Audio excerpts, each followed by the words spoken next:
안녕하세요. 30대 초반의 여성입니다. 제 사연을 비유하자면 구정물에 발목까지 담궜다가 놀라서 뛰쳐나왔다고 표현할 수 있겠습니다. 어이없고 황당한 모녀 때문에 제 인생까지 골로 갈 뻔했다가 겨우 탈출한 이야기를 풀어볼게요. 저와 남편은 회사 동료의 소개로 만났습니다. 1년 정도 사귀고 나서 자연스럽게 결혼까지 골인한 경우입니다. 남편은 유흥을 좋아하지도 않고 그렇다고 여자를 밝히는 스타일도 아니에요. 사귀는 동안 서로 언성을 높이는 일도 없었고요. 결혼 이야기가 본격적으로 오가기 전에 재산이나 그런 건 정확히 몰랐지만 어느 정도 하고 다니는 걸 보면 짐작은 할 수 있잖아요. 서울에서 살면서 멀끔한 차림새를 하고 다녔고 제 생일 때는 분위기 좋은 곳에서 식사와 목걸이를 줄 정도의 센스도 있었기에 솔직한 말로 아주 없는 사람은 아니구나 싶었지요. 무엇보다 결혼을 약속할 때만 해도 남편과 저는 서로 참 좋아하는 사이였어요. 그래서 남편의 청혼을 기쁘게 받아들일 수 있었고요. 결혼 이야기가 나오고서야 시아버지는 오래전에 돌아가셨다는 걸 들었습니다. 지금은 시어머니와 남편, 그리고 6살짜리 애를 혼자 키우고 있는 나이 어린 신우와 함께 살고 있다더군요. 신우는 남편과 6살 차이였고 아이는 19살에 가졌다고 했습니다. 가출했다가 임신한 채로 돌아왔다며 애아빠가 누군지 본인도 모른다고 하여 찾을 수도 없었대요. 바른생활 사나이 같은 남편에게 이 정도의 대형사고를 친 여동생이 있다는 점이 좀 충격이긴 했지만 제가 신우랑 결혼하는 것도 아니고 신우가 아이가 있다는 이유만으로 결혼을 엎어야겠다는 생각은 하지 않았습니다. 적어도 제 남편은 정상이었으니까요. 시아버지가 안 계시니까 양가 어머님만 모시고 식사 함께 하는 걸로 상견례를 대신하게 되었습니다. 저희 친정 부모님 나름의 배려셨어요. 그런데 그 자리에 신우가 따라 나올 줄은 몰랐습니다. 신우가 나올 줄 알았으면 저희도 그냥 친정아버지까지 모시고 상견례를 할 걸 싶더군요. 아무튼 상견례 자리에 나온 신우는 시어머니가 하셔야 하는 이야기까지 자기가 나서서 하고 있었습니다. 누가 보면 신우가 저를 며느리로 보는 줄 알 정도였어요. 집은 어떻게 할 거냐, 혼수랑 예단은 어떻게 할 거냐, 어찌나 꼬치꼬치 따지던지 어이가 다 없더군요. 결혼도 안 해본 한참 어린 신우가 너무 나대니 솔직히 꼴싸나왔습니다. 거기다 신우 애가 얼마나 정신사납게 돌아다니는지 행여 넘어지진 않을까 신경이 쓰여 죽겠더라고요. 그때 결국 저희 친정어머니께서 시어머니께 부모하고 당사자들끼리만 대화를 하는 게 좋겠다고 다시 자리를 잡자고 하시더군요. 그제서야 남편이 신우에게 그만 좀 나대라고 화를 냈습니다. 시어머니도 신우에게 밖에서 기다리던지 조용히 하던지 하라고 한 말씀 하셨고요. 그러자 신우는 자기가 틀린 말 한 것도 없는데라며 궁시렁거리더니 애를 데리고 휙 나가버리더군요. 그제서야 자리가 조용해지고 정신이 맑아지는 기분이었습니다. 또한 남편과 시어머니의 반응을 봤을 때 신우가 설치기는 해도 모든 일을 좌지우지하지는 못하는구나 싶어서 다행이다 싶었고요. 시어머니의 말씀에 의하면 돈이 여기저기 묶여 있어서 한 번에는 못 준다며 저희 쪽에서 먼저 1억을 해올 수 있냐고 물었습니다. 당신들은 5천의 자동차와 혼수를 해오겠다면서요.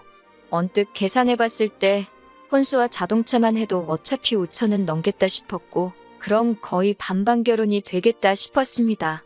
그래서 그렇게 하는 쪽으로 이야기가 되었어요. 집은 최대한 양가에서 도와준 범위 내에서 준비하기로 했습니다. 저와 남편이 각자 모아둔 돈은 각자 알아서 관리하기로 했고요. 결혼식 비용은 손님들이 주실 축의금으로 대부분 충당이 가능할 것 같았고 부족한 부분 역시 반반 부담하기로 했습니다. 모든 것이 매끄럽고 원만하게 흘러가서 결혼 후 제 앞날도 순탄하기만 할 줄 알았습니다. 그런데 인생은 정말이지 예측 불가였어요. 신우는 계속해서 저희 결혼식장에서 자기 애를 화동으로 세우라고 고집을 피웠습니다. 하지만 상견례 때 정신사납게 뛰어다니는 걸 봐서인지 정말 내키지 않더라고요. 남편에게 신우 좀 말려보라고 했지만 지난번과 달리 남편은 그냥 한 번 시켜주고 평생 생색내면 되지 않겠냐는 식이더라고요. 거절할 이유도 마땅치 않고 애한테 좋은 추억이라도 만들어주자는 말에 결국 알겠다 승낙을 했습니다. 하지만 결혼식 당일날 저는 기절하는 줄 알았습니다. 하동이 하얀색 원피스 입는 거야 그렇다 치지만 신우가 하얀색 원피스를 입고 올 줄은 몰랐어요. 원피스도 보통 원피스가 아닌 무슨 영화배우들이 시상식 때나 입을 법한 드레스를 입고 왔더라고요. 하객들도 웅성거리고 저도 너무 열받아서 신우에게 이게 지금 무슨 짓이냐고 따졌습니다. 그러자 신우가 한다는 말이 자기는 결혼식에 가본 적이 없어서 이런 걸 입으면 안 되는지 몰랐다는 거예요. 제가 그럼 인터넷이라도 찾아보던가 우리한테 물어라도 봤어야지 이게 뭐냐고, 오빠 결혼식에 그런 걸 입고 오는 사람이 어딨냐고 빨리 가서 갈아입으라고 화를 냈습니다. 그러자 시어머니는 저더러 윗사람 행세하는 거냐고, 예쁘기만 한데 왜 그러냐고 저한테 뭐라고 하시더라고요. 그러자 저희 친정부모님도 시어머니에게 왜 저한테 뭐라고 하시는 거냐며 딸간수나 똑바로 하시라고 사부치셨어요. 서로 감정이 격해지다 보니까 하객들도 눈치를 챈 건지 웅성거리기 시작했습니다. 사실 이미 신우가 그딴 걸 입고 왔을 때부터 수군거리는 소리가 들려왔지만 애써 무시하고 있었는데 진짜 화가 머리끝까지 나서 표정 관리가 안 되더라고요. 남편은 일단 양쪽 다 좀만 참으라며 신우한테 결혼식 끝나는 대로 저에게 정식으로 사과하라고 했습니다. 저는 신우한테 도저히 안 되겠다고 그냥 애 데리고 집에 가라 했습니다. 그러자 신우는 눈을 치켜뜨고는 우리 오빠 결혼식인데 네가 뭔데 가라 마라 하냐고 난리더군요. 그래서 제가 남편에게 그냥 이 결혼식 하지 말자고 했습니다. 시어머니는 뭐 이런 경우가 다 있냐며 그러면 결혼식 비용은 저더러 다 내랍니다. 자기 하객들한테도 사과하고요. 아주 막무가내도 이런 막무가내가 없더군요. 친정아버지가 경우가 너무 없으신 거 아니냐 하니까 남편 없는 여자는 서러워서 살겠냐며 나오지도 않는 눈물을 쥐어짜더군요. 정말 이 결혼 엎어버려야겠다 생각하고 있는데 남편이 신우의 뺨을 때렸습니다. 너 때문에 이게 지금 무슨 꼴이냐고요. 그러자 신우가 벌개진 볼을 부여잡고는 엉엉 울더라고요. 남편은 조용히 식장 구석에서 식이라도 구경하고 가던지 아니면 당장 집에 가라고 화를 냈습니다. 시어머니는 아무리 그래도 그렇지 동생 뺨을 때리냐며 남편에게 신우가 가면 당신도 가시겠다고 하더군요. 그러자 남편이 그러신다면 어쩔 수 없다고 조심히 가시라며 등을 보였습니다. 이런 남편을 보고 있으니 저도 마음이 좀 누그러졌고 친정 부모님의 화도 조금 진정이 되신 눈치였어요. 결국 남편 말대로 신우가 맨 끝자리에 앉고 사진 찍을 땐 빠지는 걸로 결정이 났습니다. 문제는 화동의 엄마인 신우가 맨 뒤에 있으니까 애가 앞으로 오질 않는 거예요. 한 걸음 걷고 지 엄마 쳐다보느라 뒤돌아보고 또 한 걸음 걷고 뒤돌고 아주 미치겠더군요. 거기다 신우는 일어나서 핸드폰으로 동영상을 찍고 있으니 모든 하객들 시선이 또 그쪽으로 향했어요. 그렇게 화동인 시조카가 저희한테까지 오는데 천년만년은 걸린 것 같습니다. 완벽하진 않아도 저 나름대로 꿈꾸던 결혼식이 있었는데 하나부터 열까지 마음에 드는 게 없어서 너무 속상했어요. 게다가 식을 마치고 사진을 찍으려니까 신우가 아무 일도 없었다는 듯이 시조카 손을 잡고는 앞으로 스물스물 나오더라고요. 그래서 제가 안 된다고 막으니까 저더러 빠지래요. 저 없이 자기들끼리 가족 사진을 찍겠다면서요. 친정어머니가 결혼식 사진에서 신부가 빠지는 게 말이 되냐며 정말 경우 없다고 살다 별꼴을 다 겪는다고 화를 내셨고 저는 열받아서 먼저 자리를 떴습니다. 나중에 사진 나온 거 보니까 기어이 저 없이 시어머니하고 남편 그리고 신우랑 시조카까지 넷이서 찍었더라고요. 더 열받는 건 결혼식을 마친 직후였습니다. 신혼여행을 하와이로 가기로 해서 공항에 가야 했습니다. 웨딩카는 남편이 자기 친구가 해주기로 했다며 걱정 말고 자기만 믿으라고 했거든요. 그런데 막상 결혼식 끝나고 공항에 가려고 차는 어디 있냐고 물으니 자기가 가지고 온다고 잠시만 기다리라는 거예요. 얼마 후 남편이 가지고 온 차는 벌써 누가 몇 년은 탄 것 같은 중형차였어요. 저는 당황스러워서 이게 뭐냐고 물었더니 시어머니가 너네 공항 간다며 우리도 공항 가야 되니까 같이 타고 가자 하시더군요. 불길한 예감이 들었지만 일단은 안 갈 수도 없는 노릇이니 차에 탔습니다.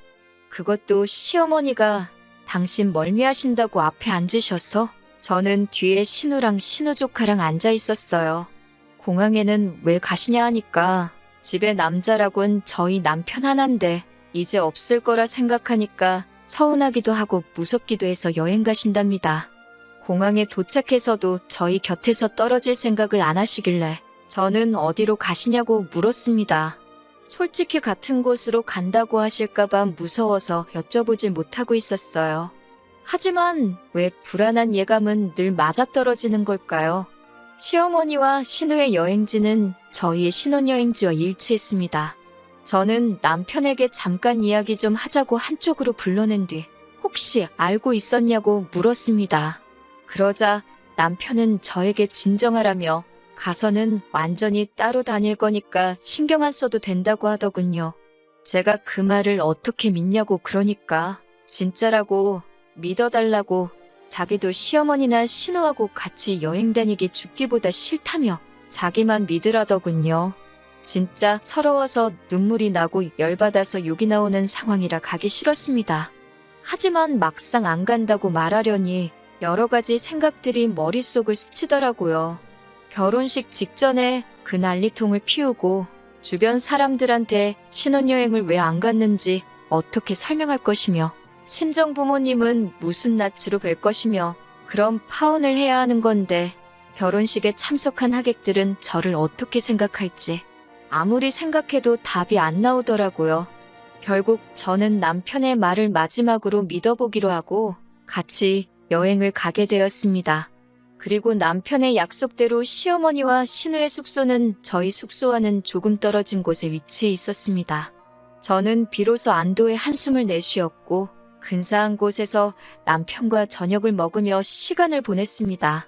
하지만 늦은 밤이 찾아오고 첫날 밤이라 분위기 좀 챙기려는데 남편 핸드폰이 미친 듯이 울리더라고요.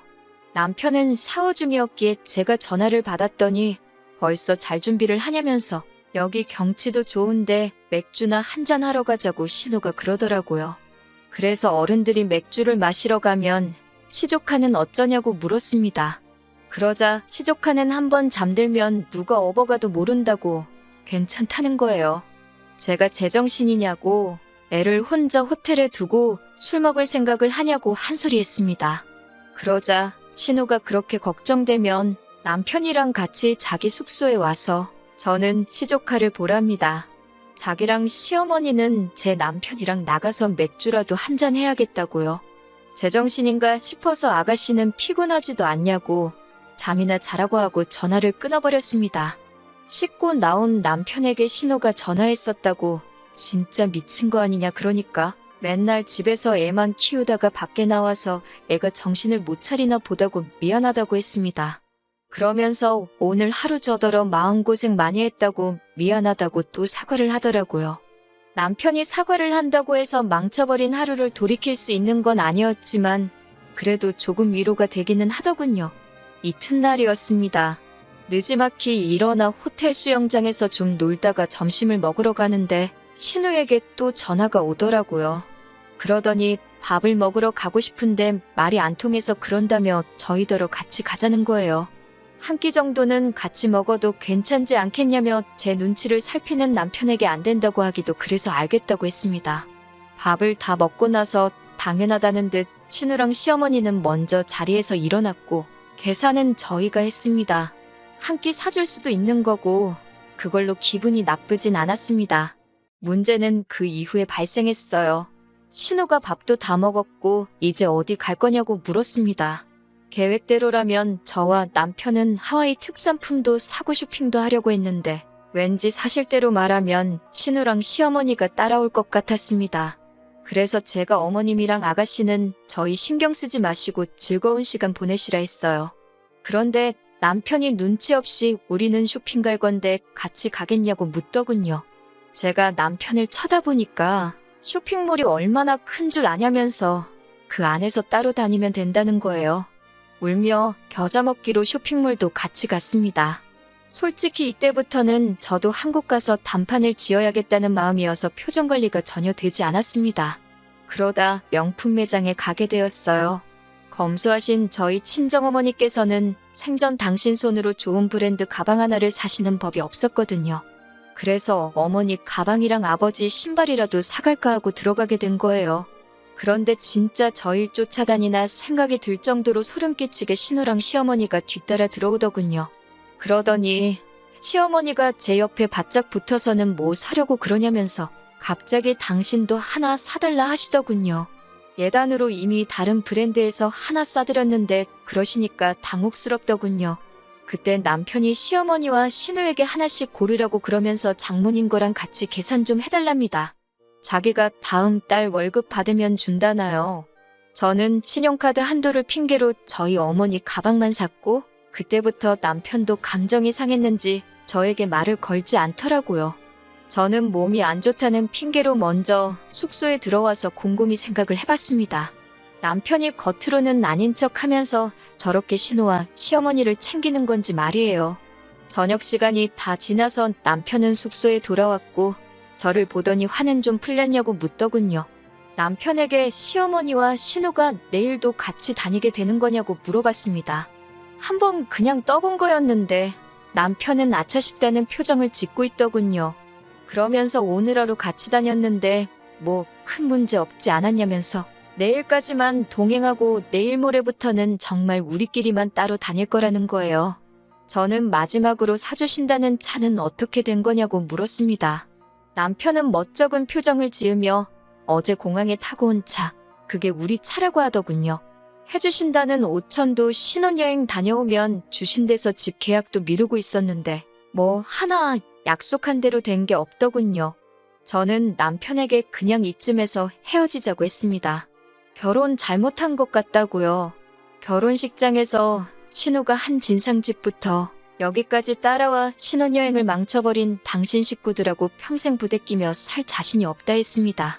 남편은 정말 딱 내일까지만 같이 다닐 계획이었다면서 시어머니도 신우도 남편도 없이 불쌍하게 살았기에 자기가 거절을 못해다며 조금만 이해해주면 안 되냐고 그러더군요. 같은 여자로서 생각을 해보라는 둥, 역지사지도 모르냐는 둥 말이지요. 저는 열심히 떠들고 사과해대는 남편을 뒤로하고 저 혼자 다른 호텔을 잡았습니다. 그리고는 귀국날까지 남편 연락을 받지 않았어요. 분이 풀리지가 않아서 어떻게 골탕을 먹일까 하다가 호텔은 남편이, 비행기 표는 제가 결제했다는 사실이 기억났습니다. 저는 제 티켓 날짜는 하루 당겨놓고 남편 티켓은 취소해버렸습니다. 한국에 돌아오자마자 핸드폰 번호를 바꾼 뒤 친정어머니 핸드폰으로 남편에게 전화를 걸어봤습니다. 전화를 받은 남편은 전화 건 사람이 저라는 걸 알고는 악을 쓰더군요. 어떻게 그럴 수가 있냐며 제가 그렇게 독한 여잔지 몰랐다나요. 제가 마음대로 생각하라고 내 돈인데 내 마음대로 왜 못하냐고 그랬습니다. 그리고는 니네 가족이 내 결혼식 망치고 내 얼굴에 똥칠한 거에 비하면 아무것도 아니지 않냐고요. 인생 교훈 더럽게 배운 셈 치고 놔줄 테니까 다신 제 눈에 띄지 말라고 했습니다. 그날 밤 남편이 친정으로 절 보러 왔더군요. 친정아버지가 저 대신 나가시더니 멱살을 잡아 끌고 집 안으로 데리고 오셨습니다. 아버지가 무서운 목소리로 호통을 치시며 너 같은 자식한테 내 귀한 딸을 보낼 뻔했다며 한 번 더 찾아오기만 하면 2번 다시 2발로 못 걸어다니게 한다고 울음장을 놓으셨어요. 그렇게 남편과 저는 지저분한 듯 깔끔하게 헤어졌고 주변 사람들한테도 신우와 시어머니의 진상짓 때문에 없던 일로 하기로 했다 설명했어요. 사실 설명할 필요도 없었습니다. 다들 결혼식장에서 생중계로 무슨 일이 있었는지 봤으니까요. 결론적으로 저는 지금 혼자입니다. 진짜 남자 만나서 망하는 여자는 있어도 혼자라서 망하는 여자는 없다더니 그 말이 딱인 것 같습니다. 다음에 누군가를 다시 만나게 되면 그때는 가족들부터 만나볼 작정이에요. 저의 배우자를 가족으로부터 뺏고 싶은 마음은 없거든요.